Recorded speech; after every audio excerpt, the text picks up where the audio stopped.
It is very late. Hi, my name's Shawn. That's my friend Chris Ford, aka the Objective Geek of YouTube and Twitter fame. And this week, we usually record in twos and we'll kind of joke about it sometime. This feels like punishment that we picked this week. I had to just record one this week for being busy, and it feels like an unfair week to just record one. Like, need a sorbet after this one. But Chris, before we get to the episode, first of all, how have you been? How are you? I am fine. Fine enough week. Talked about before. I'm gonna finally hook up this hot tub I've had since last fall. It's been a while, so hopefully it won't burn. Oh, I realized I did something really dumb today. So the electrician guy came over, fit some wiring, and he was talking to me how it's like how they had to set up.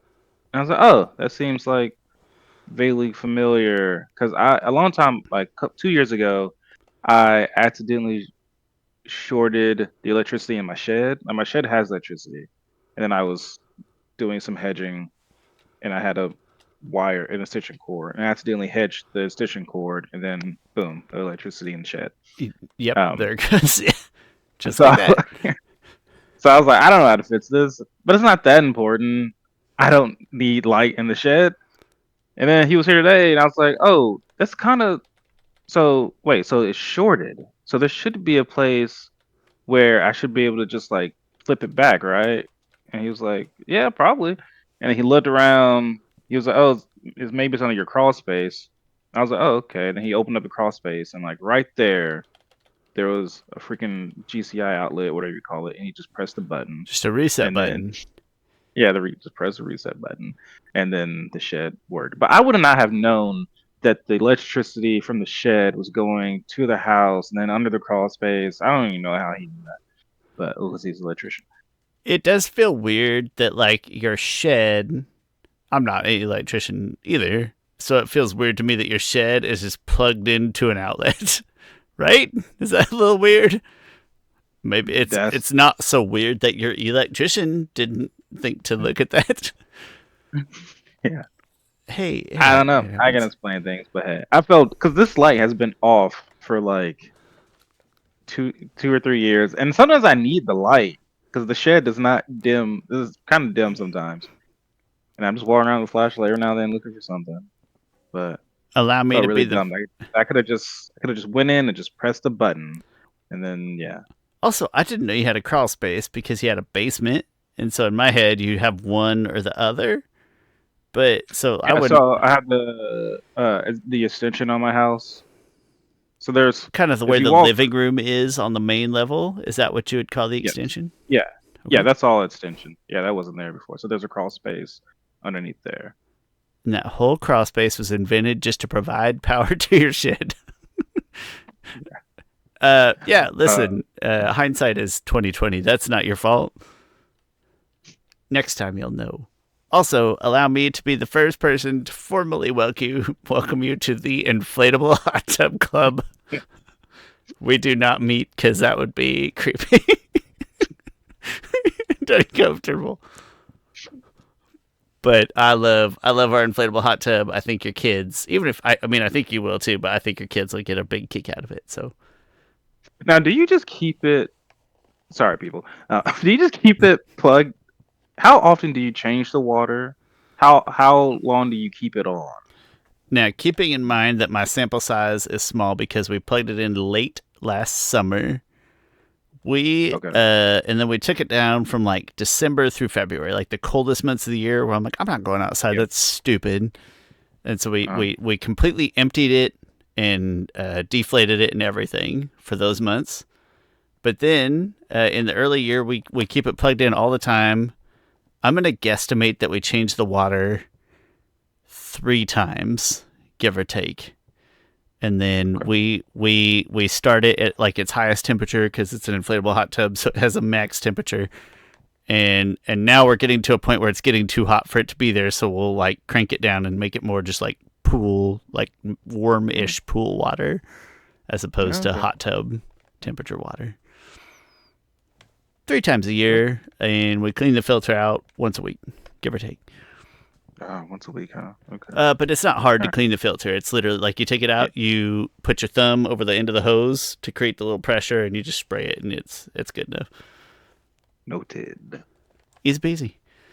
Yeah, thanks for coming to Inflatable Hot Tub Talk with Chris and Shawn. This has been a weird episode already. Chris, you told me to remind you about the Braving the Elements podcast this week.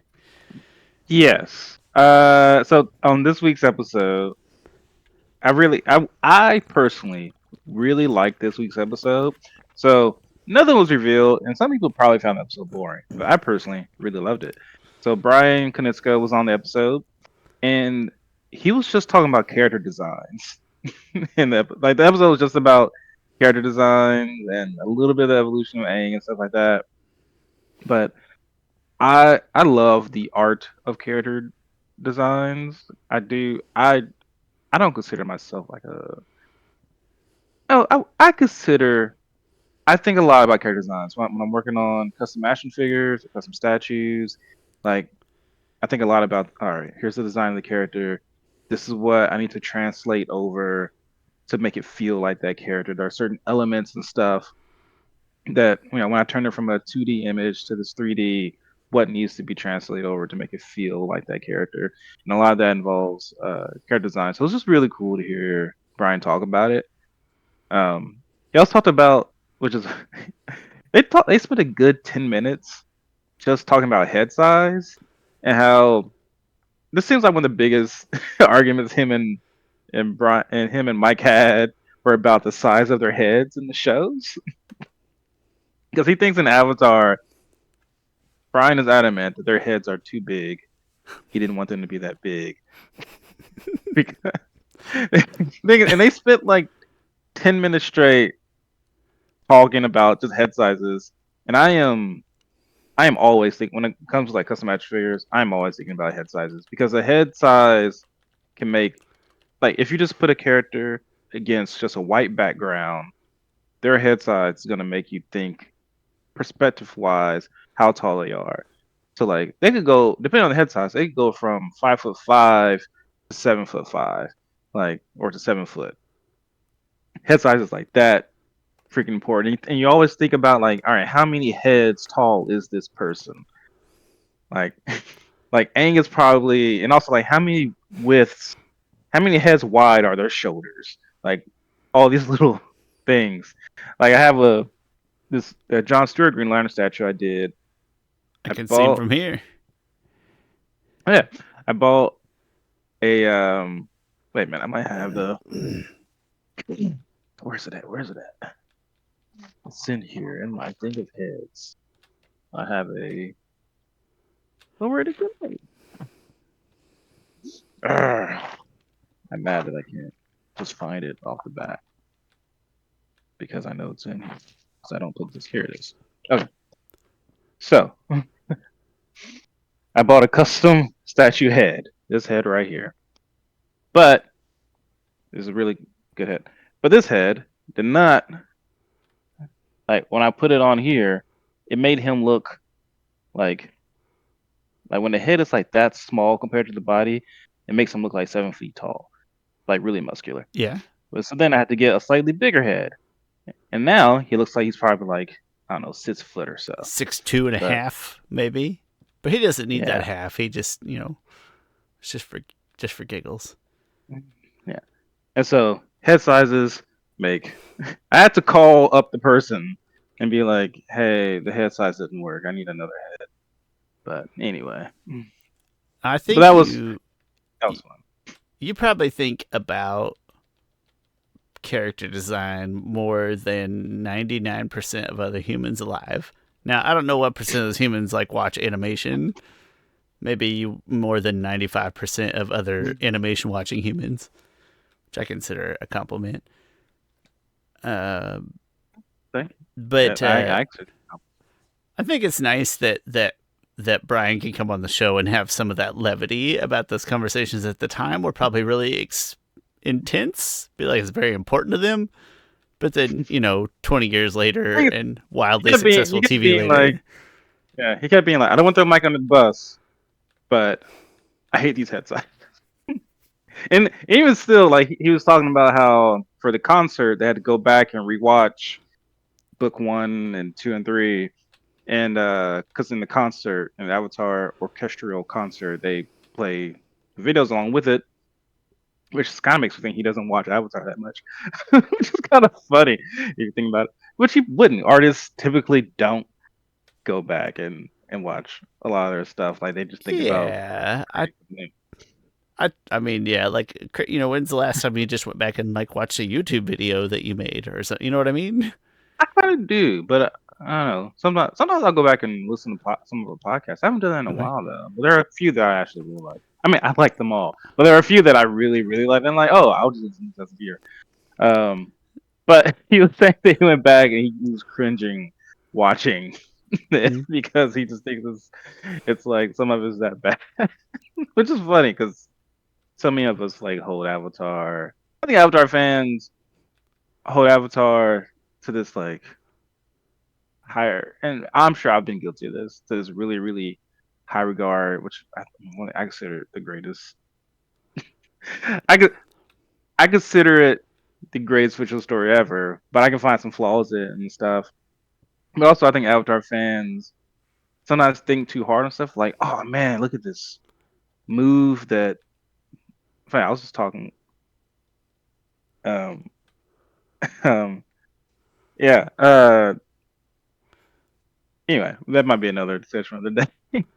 But Avatar fans tend to, I think, overstate some of the nuances of Avatar. To be fair, as to groups of fans of any major franchise, I think that's the norm. But Yeah. I could be wrong. Yeah. Chris, before we jump into the episode, did you watch the game one of the finals tonight at all? I watched up to the point that the Dallas Mavericks got within 8. Then I paused it to watch this episode, and then I turned back to it. I recorded, and then the Celtics went to run, so I just kept fast forwarding until I thought Dallas was going to make a run back, and they never did. So anyway, I It was very yeah. strange. We Heather played softball, and then we went to a Buffalo Wild Wings because she wanted to watch the end of the Oklahoma and Texas college women's softball I game. saw that. Oklahoma, I saw just that they won. yeah, so Oklahoma four-peated, and it's like the first four-peat in a major D1 sport since like UCLA had Bill Walton or something like it was a big deal for them. Uh, and then I was watching the Boston game, and I caught myself realizing that I think I'm just, and I want everybody that listens to know this is just in the context of sports and me being petty, and it's all. But I realize that I'm very against states who don't pay the state income tax and have nice weather. And because in my brain, that's where all the good free agents go, just because, right? Like late career free agents. So, like Florida, Texas, and Washington are probably the three big ones. It's like, I never cheer for those teams just because I'm petty and jealous that they save a few more tax dollars. Yeah, and yeah. Sitting at Buffalo Wild Wings having like a. I have, yeah, I have to go for Dallas because I hate You're as a supposed Lakers to. fan. Yeah, you're supposed Yeah. to. That's But fine. also, I kind of just don't. I weirdly don't care, and I don't know if it's a mix of like, oh, I like Jason Tatum and Jalen Brown, Yeah. and I don't like and that Jalen I've Brown. come. He's so jank to watch. I don't. He's Oh, I awkward. mean, he's as a player, I'm not like a huge fan of him, but I just they're just seem like pretty fine people, Yeah. pretty good people. Yeah. Absolutely. Um, but I think I've haven't cared as much because I've really been thinking about the Lakers in the Celtics championships, and all like 10 of the Celtics championships come when there were like 10 teams in the league. And you had Bill Russell, and it's who cares? Like you guys have won one championship in the last 20 years or 30 years or so, maybe 2 years, maybe two in the last 30 years. Like you're not as relevant as you think you are. but So It like they could win 4 more championships, even though so the Lakers and Celtics are tied right now for the most championships in NBA history. As a Lakers fan, I'm like, oh man, I want us to get definitely the most. But if the Celtics win, I'll also just be like, whatever. When's the last? I'm not trying to throw shade. I'm just gauging relativism. When's the last Lakers ship though? I mean, it was 2020. 2020. Yeah, They won in 2020 in the bubble. They I won forgot that when the bubble 20, ship. Yeah. Okay. 2010, 20 or 2009, 2010, or 2010, 2011. So they Okay. won two. They won those back to back, and they won a three-peat, and then they won like 5 with Magic, and then they won. So like in the in the past 30 years, the Lakers have probably been to the finals 10 times. 30? No, past 40 years, they've probably been to the finals like 10 times. Won like I don't know 9. I don't know. They get to the finals a lot, Within the and they span of win our a lot. lifetime. Yeah. Yeah. Absolutely. But then, yeah, within my lifetime, they've within 36. Yeah, I'm 36. Within 36 years, they have won 6 championships. So, yeah. So a sixth of the time they they win. While I'm sh- Boston has been to finals twice and won once. I'm not terribly fond of. I'm sure Jalen Brown's a nice guy. Although I'm a little biased because he spurned KU for California, and then at California he wasn't good, and he turned pro anyway, which was weird. And then he was real good. But then I'm very fond of like a well constructed roster in the Brad Stevens era. All of his personal qualms aside, like that guy knows how to put together rosters, like he manages his budget and his business as well as anybody, and that's impressive. But mostly, like I said, this is me rationalizing over this pettiness I have against the states of Washington and Texas and California. I think Nevada maybe, but Nevada doesn't really impact a lot of the sports we watch. But Yeah. anyway, Chris, let's talk about Avatar: The Last Airbender, the live action Netflix series, episode 5. And this episode is called Spirited Away. And forget all the spoilers we gave you last week. You're going in with a fresh perspective. It's going to be great. It's interesting. So we talked since our last time because we were talking about Spirited Away, and I think we talked a little bit about Miyazaki, or just me and Hmm? you. I just talked about it. I think we caught some I on have the cast, watched. yeah. Okay, I have watched. I think just as some inspiration for the Kitsune thing, or just original. I watched 2 Miyazaki films. I watched um, um, Princess Mononoke. Really like that. That was good. It's great.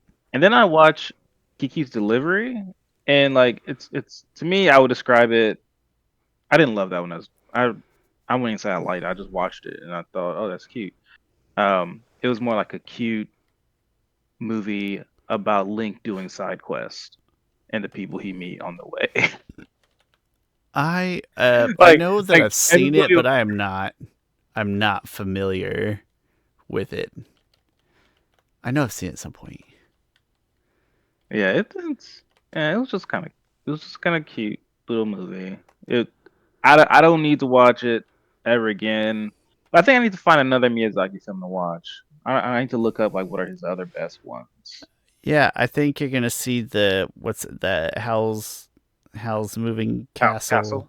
is gonna Yeah. show up a lot, and Ponyo, and then the other one that I do actually remember. So Oh the no. two that I remember the most are Spirited Away and Princess Mononoke. The other one that I Hmm. remember is, wait, is that Miyazaki?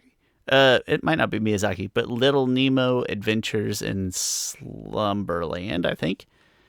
No. Okay. Um, but that might not be Miyazaki. That might just be, uh, Studio Ghibli. yeah, it might just be Studio. And those are the ones I remember the most.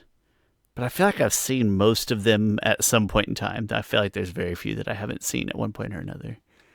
But Spirited Away, all about the soundtrack. Princess Mononoke is great. Soundtracks are freaking great.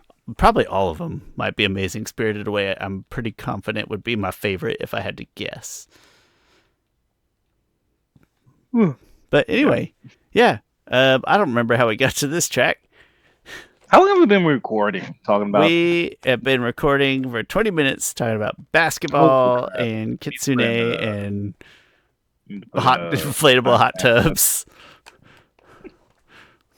Thing is, we're probably only going to talk maybe 25 minutes about this episode. Good. So. I mean, no, wait, no spoiler alert. Okay, yeah, Chris, tell us about this episode called Spirited Away. Thing is, though, is that I don't hate this as much as I thought I would on my 5th or 4th or whatever rewatch. I don't know why that is. I'm not saying it's great, but I just didn't hate it as much as I did before, or even as much as I thought I would. For context, I have 2 watches. I have your house and then my house. I have 2 watches. And at your house, I didn't care for it. And at my house, the second watch, I do hate it. I don't like this episode. Even Heather, as she's watching it with me, she like lost track of what was happening in this episode and if it was important and stuff like that. And that's it's a yep. But hey, you win some, you lose some. You win some. I don't think I will be like arguing as hard to get to any of your points in this episode, or maybe I will. We'll see. We'll find out. Let's find out. Yeah, dive in. Let's get a summary. Okay. First we have a cold open of Team Avatar running away. I know this isn't even a bit of the episode, but I enjoyed the cold open of them. The things I like most about this episode is there's more Team Avatarness. Like they interact more. Which I liked. I just like seeing them run away from Fire Nation people. That was fun. That was a good little cold open. Agreed. Yeah. It's something about cold opens feels cinematic, and that's they do a nice job. Yeah. Even though an intro would be better. It could. So much better. Every single episode, the intro could be so much better. Yeah. Also, I have a pet peeve with this. Wait, do we put pet peeve? Pet peeve. I need like a freaking board. We should have a chart. I'm gonna say that wasn't even on there. I'm gonna say that pet peeve is gonna be somewhere in the middle, right? Like there's like these little notes, these bothers that's on the low end, and then up at the top is like umbrage and exception, and then somewhere in between there, pet peeves in the middle somewhere. Okay, I'm gonna write this down because qualm was that's pretty low, right? On the bothersome scale. Then there was nitpick. Nitpick, of course, was low. That's probably the lowest. It's a nip. Like we're saying it in the name. Like this is small. Yeah. Nitpick, qualm. Pet peeve might be above qualm. Yeah, I think so. Pet peeve. Take exception was high. To me, take exception. If you're going through the trouble of saying I take exception with something or I take umbrage with something, like you're using really big, complicated grammar to express your distaste. Oh yeah, then I have an issue. There was issue. Issue, that's middle-y. Yeah, I think issue. It's above pet peeve. That's fair. Pet peeve feels smaller than issue. All right. I have a pet peeve with. I have a pet peeve with. So every episode, maybe it's a qualm, because every episode starts off with like the title, and then there's a symbol for fire, water, earth, or whatever. But this symbol was fire because I guess they're spend a lot of time they don't spend time. They don't. I don't understand why are they putting these things in the background of it. It suggests implications that don't exist. Yeah, like it's thing is Avatar Book 1 was water because Aang is learning water. Perfect. That makes sense. Yep. And then Book 2 is earth. Book 3 is fire. But like they keep putting these in the background of it, like I'll see the sign for fire and stuff, and it'll be a red color. I'm like, but why? Why is it like I'm not understanding the consistency here? Anyway, it's a pet peeve. This whole one 'Cause should have I am been. This whole clearly one. peeved, and I'm not qualmed about it. Not peeved. I'm not. This whole book should have just been water as like a nod to the original, and this book still Yeah, primarily revolves around the water tribe. They wouldn't have had to call it water yeah, or anything like that. Just a or, nice little nod. yeah. Or just don't Or put the things nothing. that. Why? Are you, yeah. Yeah, or nothing. Anyway, Yeah. okay. This episode's going to be Okay. 25 minutes long, he says, before a 5-minute diatribe. So they come across a burning village. There's a nice Aang Katara moment I really like because Aang Katara tells him that like you should focus on the future about what, but and not what's going to pass. I just like that moment between them. That was nice. I'm liking these little Team Avatar moments. So far, I think in general, this not to get ahead of ourselves, but so far I think this episode feels like this might be a decent filler episode, but it's not. It's meant to be more, so that does make it seem worse. Okay. Um, people are going missing, so they come across this little village, and people are going missing. Aang and team are like, "Hey, we'll check it out."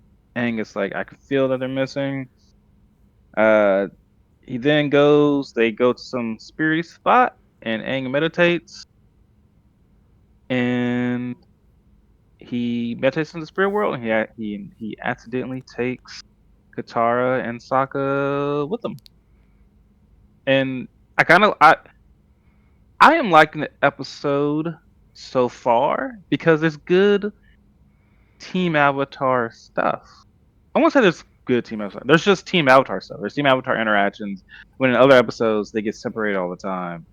Although, is that bad that I don't? Because like the next episode, I love, and they're separated the whole episode. I don't know. Got to find the right balance, I guess. I don't think it's in particular bad. I think it's fine that you see the appeal in this episode of them being together. Yeah. So then they meet Wanching Tong. Even though they don't call him Wanching Tong, but he does say he's the spirit of knowledge. Which got me thinking. I should. We don't really think about the Avatar universe in terms of mythology, but if we thought about the Avatar universe in terms of like Greek or African mythology, where it's like, oh, this entity brought this to humans, or this entity brought this. Like, he is the spirit of knowledge. Did he bring knowledge to humans? Like, did he bring like was he the first one to show humans fire and stuff like that? And then there's other spirits who are really huge, like Ko's mother, the mother of faces. She is the she is like if this was a myth, she'd be like, oh, she's the one that creates faces for people. But she is. But we don't really treat it as such for some reason. But there's like huge mythological things in the Avatar universe that aren't really treated as myth. Like aren't treated in the grand scale of mythology is treated. I know it's not myth in the show because these things are like real in the show. But it doesn't feel like, oh, this spirit brought this to this and stuff. I don't know why it never feels like that, I but think I think I I'm don't going to try to summarize your feelings as saying it feels like they would get like what I'm going to call the God treatment, but they really don't get the God treatment. Like in a know. polytheistic philosophy, they would get the God treatment, but they're not really receiving it. That too. I wasn't going down that path necessarily, or at least I wasn't thinking. But that's also very true, because even in Japanese mythology, like they treat it like that. Like there are certain like entities, and especially in Hinduism, um, it definitely is.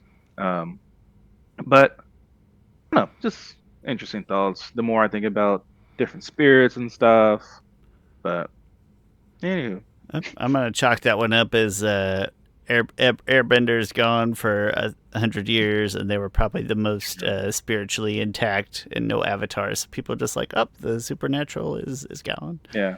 Entering the age I of do think technology now. the water tribe do treat they do treat the Earth, they do treat the moon in the ocean spirit sort of like that. They're like, oh well, our ancestors watched the moon, so pull the tides. So if anyone does it, water benders tend to do it. But Yeah, but they're anyway, so present. They're right there. Like it's easier to. But yeah, I digress. all right. So they meet Wan Tong. Um, I can tell I'm going a little faster than I thought it would. Anyway, they start seeing visions because they're this is so they get lost and then they're in. It appears that they're in the fog of lost souls. So this episode combines a lot of different things, which I guess we can get into whenever we talk about the adaptability of it. But they get assumed as the fog of lost souls, and the fog of lost souls shows you things, truths, as Wan Shane Tong says, truths about yourselves that humans can't really handle. Um, and I think so they first show Katara's, which is I think freaking great. Like I think it's a great flashback. I think it's so important for the character of Katara to think about this. Um, I think it's so great for her character arc. I really love her moments with her mother. Like we never get to see Katara just being with her mom in her mom's not getting killed. Uh, like you get to see her like actually live with mom and her mom's like and they're doing something together with Gran. They're braiding. Tell there's like history. You can tell that this is like this moment for her is a normal moment that happens in her everyday life. That was really good to see. And even when like Katara's like, "Oh, I can't bend," and then her mom's like, "Don't worry, you will. I know you will. Like, you'll you'll save." She didn't say save the world. She said, "What did she say? One day you'll show the world how powerful you are." And I've been on this. I kind of either neglected this or didn't really read into it in my first three watches, but this little moment here enforces my whole love of Katara's character in this show. You know, her to me her arc is a lot about I'm done hiding. I'm done belittling myself for the world, and I'm going to stand proud and stand and be who I really and truly am. And this little moment goes and forces that even more. Like Katara has so much stuff building her up, like so many strong women building her up that aren't necessarily always with her. Like her mother's died and her grand is far away, but both of them have impacted her a lot. Um, I really love that. And I really love that portrayal.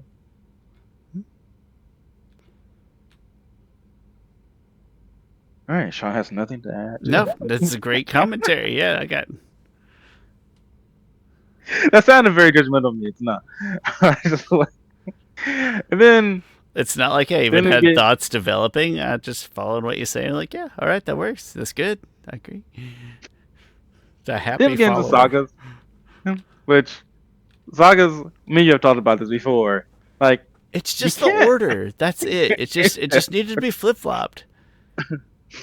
Absolutely, yeah.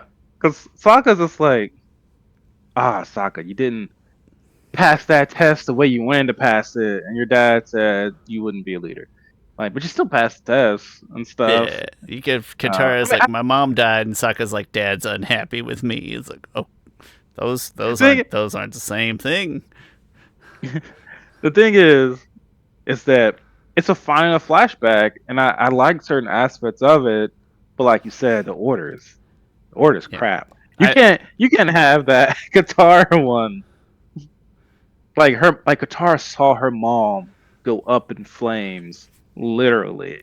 Like, and then Saga's like, my I have dad's in not. my notes, verbatim in my notes. I love the Katara flashback and its implications. I like the Sokka one to a lesser extent in its idea.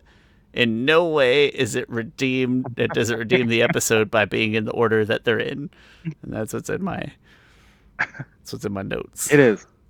Someone should have been like, man, this guitar stuff. We need to build up into the best flashback because it just makes had me watching it the first time and even sub subsequent subsequent times, that feeling still comes up of like, man, that guitar is really strong. That's great. And That's then you get to the powerful. Sokka stuff, Emotive and you're stuff. like, yeah, the Sokka stuff is good, but it's not as strong as the guitar stuff. Like you could have just built me up into it. You're also like waiting for something else awful to happen in the Sokka scene, and then Yeah, it doesn't. And you're like, is that it? Is that...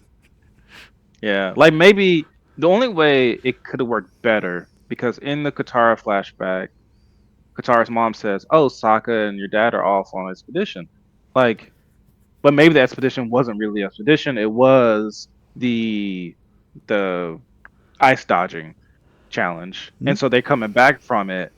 Right when they come back from it, that's when the Fire Nation attacks, and Connect those it could have dots kind a of little more. Yeah, that could have been yeah, very cool. And then you could have showed Sokka side first, still, and then Katara side. yeah, How emotional would that have been? That Katara disappointed his dad. Oh, and shit, then his mom died.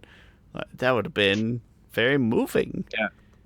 And then his dad probably becomes even more distant because dad's dealing with mom dying, If got you to raise could, two kids on his own. if you could have sailed the ship right, Sokka, we could have been home in time to save her. Oh, gosh, I was going that far, but maybe, It's Netflix, maybe Chris. Let's get that's dark. also dark. I mean, it wouldn't. It it would. I think it would make sense. Like, oh It's man, we better. were out there way longer than we were needing to. All it would have taken is like one subtle little comment, like, yeah, it took a little longer than expected, and then you go around the corner and like, oh shit. Yeah, Chris, our Yeah, version is better, and I'm not gonna. Yep, our version is better. We've yeah. improved it. Or yeah, yeah, I think so. Or they could have just flipped them, and that Good. also would have been No, no. Now I'm better. tied to. I'm Chris. I just Okay. headcanoned our version, and my eyes are welling up a little bit thinking about how sad that would have been for Sokka. Yeah. Oh man. Yeah. That's Anyway, tough. yeah, that was good stuff. Um, then Aang goes and visits Ko, which the stuff with Ko is honestly kind of dumb It is because, underwhelming at best. yeah, yeah. Thing is, it's because they did it in the wrong stupid order. Like when we meet Ko in the animated series, Roku says, "Listen, he's an old predatory spirit. Actually, he might not even say predatory, and they might actually use the word predatory in this one. But they say he's an old spirit. Like he can steal your face. You gotta be on guard. They build And it up again. They build it yeah, up in a good yeah, they build up the drama. threat. Yeah, but then Aang goes into this, and I don't think he even knows that about Ko. If I'm he pretty. does, it's not impacting his decisions very effectively. Yeah. Also, I'm pretty sure he shows some emotion. Yeah, And I'm I pretty mean, sure all of them have shown emotion against Ko. Because Ko comes. Oh, and that was kind of cool though when Ko creeping into their dreams and stuff. that Like was that neat. was nice and creepy. Um, but they also showed some emotion, and so like the rules that they set up for Ko didn't make sense, which is weird because this show goes out of its way to make things make sense from the animated show. And they add this, and they didn't do like a second pass to make sure it made sense. That's To me, a it does. that's been such a frequent qualm. I think I'll say that I've had with it is like how far they go above and beyond to say things that probably don't need said. But then this Yeah, episode's like, yeah, I just could have said a you little should have more. said some more things. Said something else. Yeah. Uh, so then Aang escapes Ko the Face Stealer somehow. But anyway, Ko looks cool though. Looks freaking awesome. Ko looks great. I'm going to counter that, Chris, and this is going to be controversial in this podcast right here. The Shirshu looks bad. The You think Shirshu the shit looks Shirshu bad? looks bad. It looks like Ah, they have a I giant think rat, and then I can see this superimposed like fake garbage looking little tendrils. I think the Shushu looks great. Oh, that reminds me. I do There was a not. little moment of right before Katara um, gives the little pep talk to Aang with the acorn and stuff. Momo's the one who's like planting the acorn, and that little Momo looked adorable. I love that little Momo. I can't picture it. I'll take a look at it. I'll maybe pull up a Google on the other screen here because I can't picture it. But no, there's something. Chris, is the phrase "uncanny valley" like with Yeah, the sheer shoe? I yeah. really feel like I'm looking at a real life rodent, right? And he looks real life, but then the face isn't real life, and there's something that just throws his little tendrils and thing looks so bad that it. I thought the sheer shoe looked really good. I'm not a fan. But Ko Uh, looks great, and that the difference is that Ko is just entirely fictional, and he just looks like a good spirit world monster. yeah, Anyway, yeah. I also thought Washington Tong looked good, especially those close-ups of it. I did think he looked good. That's obviously a kind of a different beast, pun intended. But you're right, he's Big Al. But he did look good. I'll give him that. Okay, but here, counter to that, Chris, the rest of the spirit world looks pretty much trash. All of That it. is absolutely true. Yeah, doesn't look. It looks it's just boring. Not Honestly. just in this episode. That is a common theme across season one. Is that the spirit world just looked like if you wore those red and blue 3D glasses and you looked at a forest, and that's the spirit Yeah. world. That's what you're dealing with. I think they just put those glasses over the camera. They did. They just And stick them right over. Well, two cameras, so you had a left eye and a right eye. or they split the lenses up. That would make And more it's sense. like, Yeah, spirit world looks like trash. I want to jump All around. right. I'm scared to jump around more. Okay. I interrupted you. Go ahead. Oh, you're fine. I was gonna kind of end the A plot here. Aang meets up with Monk Yatso, which, I would say, so Monk Yatso. Anyway, it was first of all, it was a pretty nice, heartfelt moment of them reuniting. I like that. Um, I think I don't I don't think they understand the logic of the universe as much when like, and this is probably a qualm I had. Yeah, we'll go qualm because my I understanding. appreciate that you consulted the list. That's a Let me gauge my level of disappointment according to the chart. so Mugyatsu says like, oh, when I died, I didn't move on to the next cycle.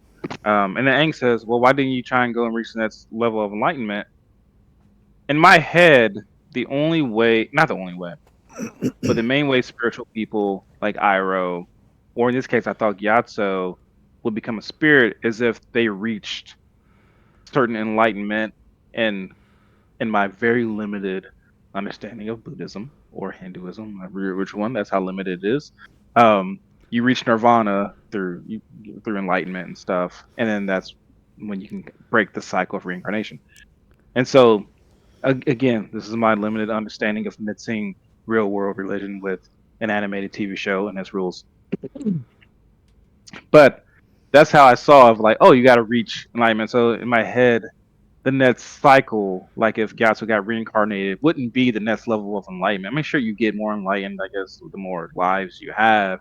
But the ultimate level of enlightenment is reaching nirvana and being able to transcend the cycle and then turn into a spirit. So that I did have some qualms with that. Although I'm probably the only person that had qualms with that because I think about the Avatar universe and its rules so much, and how does a person become a spirit? How can spirits become physical beings? Things like like that. Chris, I'm gonna take it. What's the one above Qualm? Because I'm agreeing The with one you, above and qualm is pet peeve. I'm gonna pet peeve that they played this kind of. I feel like they went like rule of cool is what it's called in D&D, where it's like if it's cool enough, you let it slide, and they went for that Okay. here, but it didn't have to make sense. No, it's a pet peeve of mine that they did that here with like such an important entity in Gyatso in the spirit world manipulating it just to make it good. I don't like. I hate that Gyatso's not there later. because that either Well, that means that part A, makes it make it violates my understanding of as you've described, or like what my heart wants the spirit world to be. It either does that, or B, it means it really was a figment of Aang's imagination, and I don't like either of those things. or C, Gyatso just said, "Nah, Aang, peace out. I gotta, I Later, gotta go." dog. This is. Yeah. I got one more So transcending to do. yeah, That makes me think of yeah. good Janet, like reincarnation. Like every time they reset Janet, she gets a little bit smarter and more sentient. Yeah. I am not a girl. Not a girl, Big girl. not a Not a robot. girl. Uh, Not a robot. anyway, no, I'm gonna agree with you entirely, and maybe Ah, even stretch it a hair further. That was okay. if you'd just been there. I don't know. It If just you it knew the made it. whole time, or it, the rules of that doesn't make sense. I don't know who wrote this episode. I'm curious to see. Um, Probably that but damn there was just Giancarlo Volpe. Am I right? No, I'm just kidding. I'm kidding. I'm kidding. Nope. I just funny. it He's a made it. writer. He's like, how am I catch his phrase? I'm not even a writer. He doesn't listen to the podcast. I think You it direct just one made it. bad episode to people, and It made it feel like it was a figment of Aang's imagination, and I didn't like that. That's what like either it ruined my understanding of something, or it was a figment, and I don't care for that play. yeah, But yeah. that's all. Um, but then Aang realizes he has to go to the Fire Nation. So that's what he needs to do. Yep. So that ends the A plot there. The B plot, which most has to do with Zuko, um, he's looking for. He has a little bit of beef with his crew, which I like snazzy Zuko. Um, he's trying to get information, and this is the scene where he meets the guy from Batman Begins. Big guy. I've told you about this before, right? There's a in the beginning of Batman Begins, in the prison, wherever Bruce Wayne is at, he fights this big guy. He's like, "Hello, Leechy man. This is hell, and I am the devil." And he hits Bruce Wayne. Bruce Wayne's like, "You're not the devil. You're practiced." And then he fights and Yeah. stuff. I think you talked. I think we talked about this in your house when we watched it the Yeah, we first did. time. Uh-huh. But not on the cast, is what I'm saying. Oh, okay. But it's that guy. Yes, it's definitely that guy because I've watched Batman Begins too many times to not immediately point him out. Fair. Um, but he's one who's like, Zuko's like, "Have you seen any like waterbenders?" And he's like, "I haven't seen any waterbenders, but I've seen the Avatar. I've heard about the Avatar." And then like all of them are like, "Oh yeah, the Avatar was. I heard the Avatar was fighting pirates, or I heard the Avatar took out a volcano, or heard the Avatar, um, was in the Grand Canyon, was in the Great Divide with the canyon and beating canyon crawlers," which I am fine with them using this as a little bit of a filler support because it It just adds is. a little bit to it. It is a It's just really fun. cute nod that I have no issues with. I was pro that scene. Absolutely. Yeah, yeah.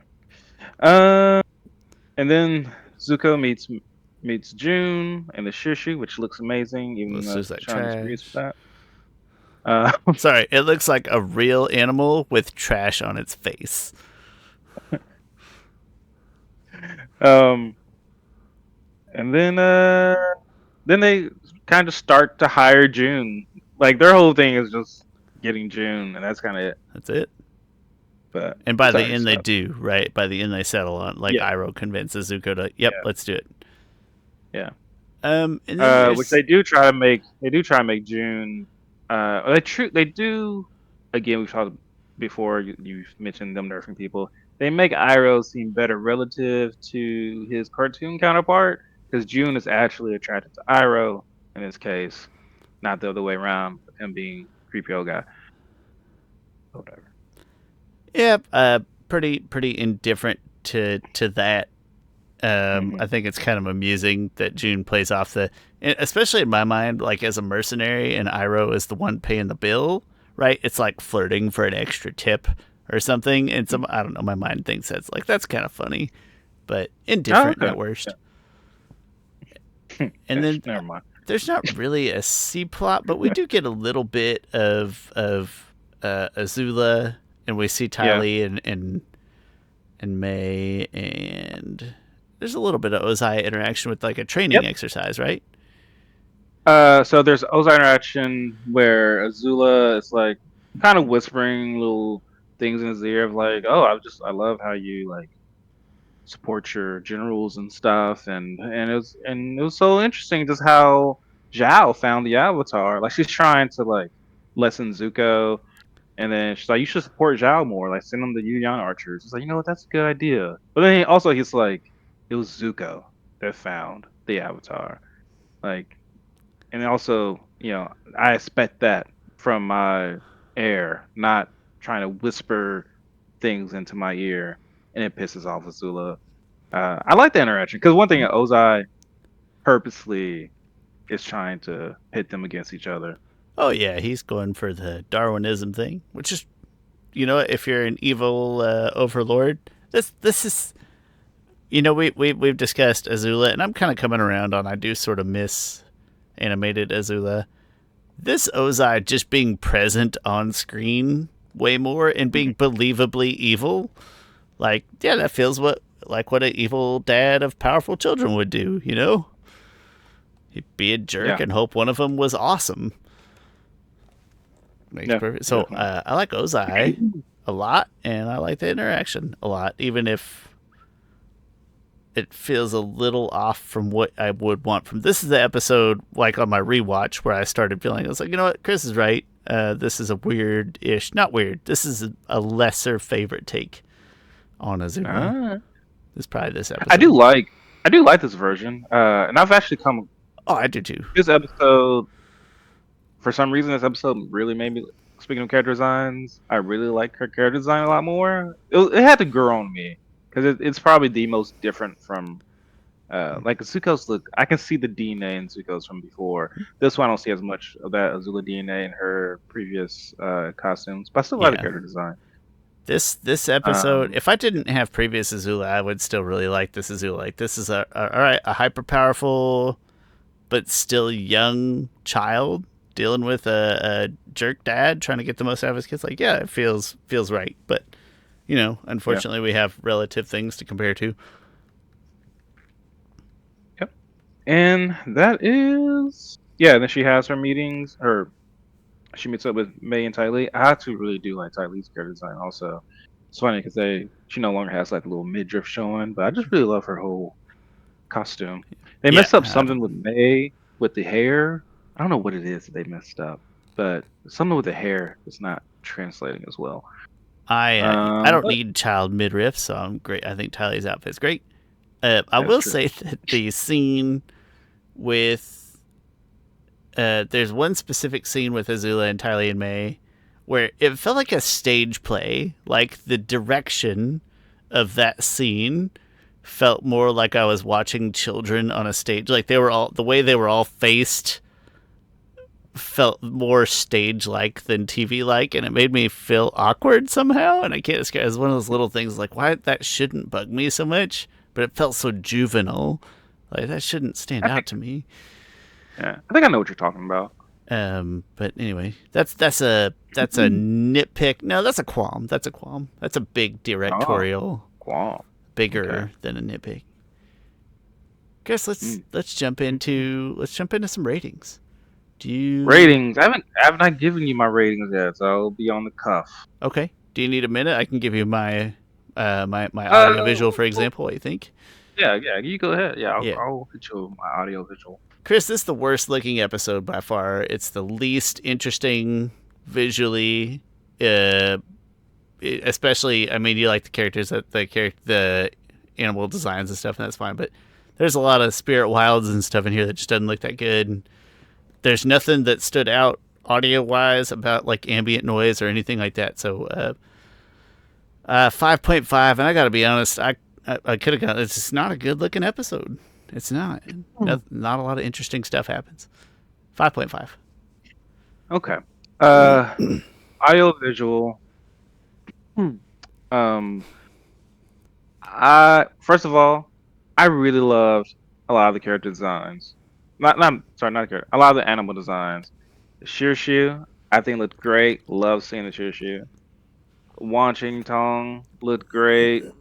There's a part of Momo that looked great. Um, I forgot I about missed Tiny Momo. one. I'll give you that. And Ko.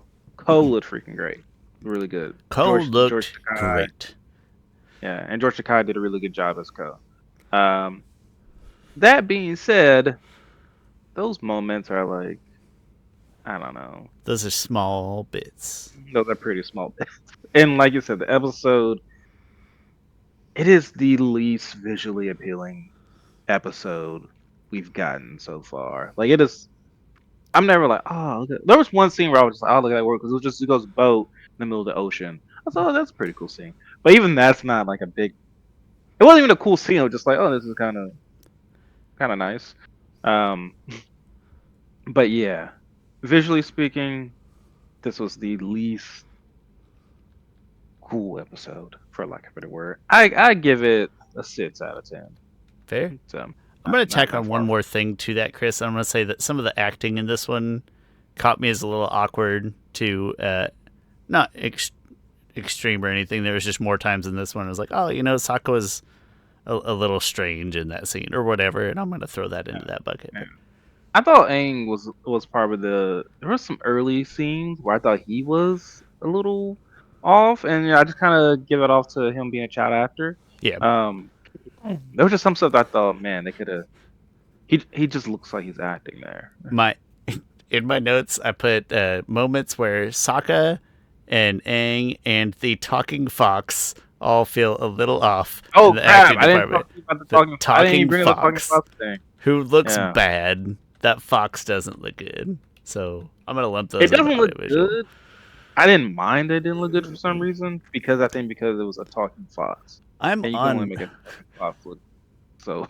I'm on record of not liking like on this podcast you could go find episodes where I will repeatedly say I don't like anthropomorphic animals speaking. Maybe anthropomorphic's not the right word, but like it's a real animal, like the Lion King, the live action remake.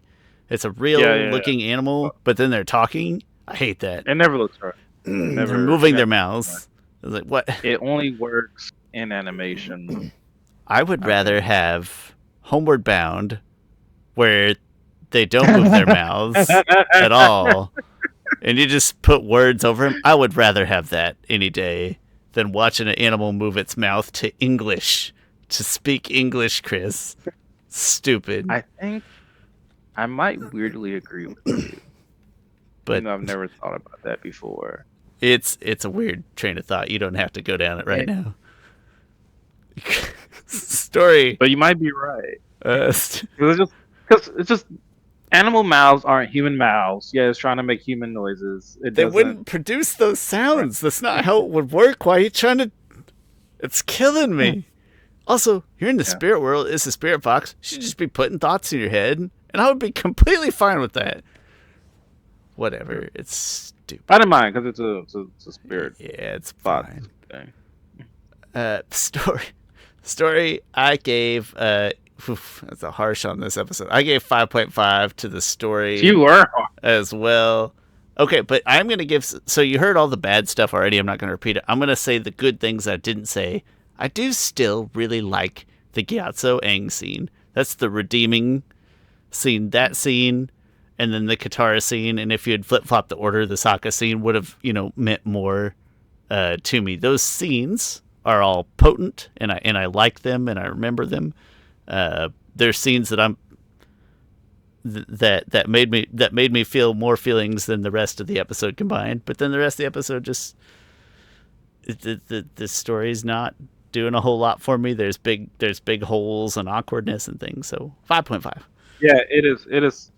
This episode is so weird in that it is a setup episode for the next one. Like maybe this episode should have been shorter. Um, Yeah. but yeah. So story wise, for me, I really, like I mentioned before, really love the Katara stuff. Mm-hmm. Even the Sokka stuff is good.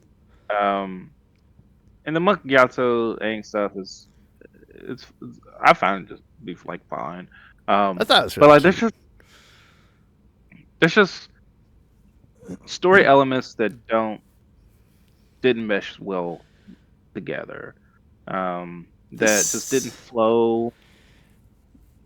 the flow could have been improved with just some simple things that just like it's not that it had a ton of potential, but how much better would it have been if it was just told in the right order?